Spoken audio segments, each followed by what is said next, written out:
যশোরের শার্শায় স্থানীয় সরকার প্রকৌশল অধিদপ্তরের তত্ত্বাবধানে সড়ক ও সেতু নির্মাণে ব্যাপক অনিয়মের অভিযোগ উঠেছে। বিশ্বব্যাংকের অর্থায়নে নির্মিত এই প্রকল্পে সড়কের সোল্ডার না দেওয়া এবং নিচু ও নিম্নমানের সামগ্রী দিয়ে সেতু নির্মাণের অভিযোগ তুলেছেন স্থানীয়রা। ঠিকাদারি প্রতিষ্ঠান দায় চাপাচ্ছে এলজিইডির ওপর, আর এলজিইডি বলছে কাজ হয়েছে নকশা অনুযায়ী। যশোর থেকে বিএম ফারুকের পাঠানো তথ্যচিত্রে বিস্তারিত জানাচ্ছেন লিওন আজাদ।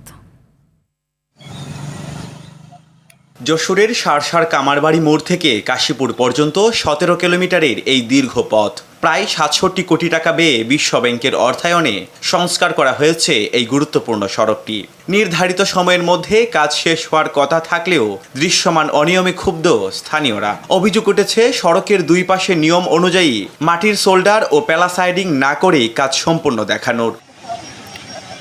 শুধু সড়কই নয়, প্রশ্নের মুখে পড়েছে এই প্রকল্পে নির্মিত 11টি কালভার্ট ও 4টি সেতু। স্থানীয়দের অভিযোগ এর মধ্যে 3টি সেতু প্রয়োজনের তুলনায় অনেক নিচু করে তৈরি করা হয়েছে। তুলা মাটি পরে গেটেছে, ঢালাই দিয়েছে, ওতে করে ওইটা যানবাহন কান্দাতে যাবে, তেরিস্কার দেবে, এখন দেবে যাবে। মাটির উপর দিয়ে ঢালাই দিয়েছে, ঢালাইটা নিচেতে গেতে তুলিনি। এদিকে অনিয়মের দায় নিতে নারাজ ঠিকাদারি প্রতিষ্ঠান বেলকো কনস্ট্রাকশন। প্রজেক্ট ম্যানেজারের দাবি এলজিইডির চক মেনেই কাজ করেছেন তারা।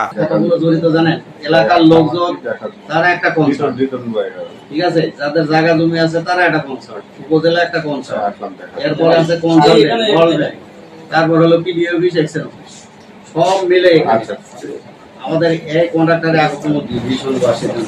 পাল্টাপাল্টি এই অভিযোগের মধ্যেই এলজিইডি বলছে ভিন্ন কথা। নির্ধারিত নকশার বাইরে কোনো কাজ হয়নি বলে দাবি এই কর্মকর্তার। ডিজাইন এবং স্পেসিফিকেশন মোতাবেক কাজ সম্পন্ন হয়েছে এবং হ্যান্ডওভার করার আগে আমরা পুঙ্খানুপুঙ্খানুরূপে as per revise work done হিসাবে আমরা সেগুলো সঠিকভাবে দেখে আমরা যদি কোনো ভুল ত্রুটি থাকে সেগুলো সংশোধন করতো আমরা সেই অনুযায়ী নেসেসারি অ্যাকশন নেব। কোটি টাকা ব্যয়ে নির্মিত এই প্রকল্পের স্থায়িত্ব নিয়ে শঙ্কায় এলাকাবাসী। তাদের দাবি বর্ষা আসার আগেই তদন্তের মাধ্যমে এই সড়ক ও সেতু সংস্কার করা হোক।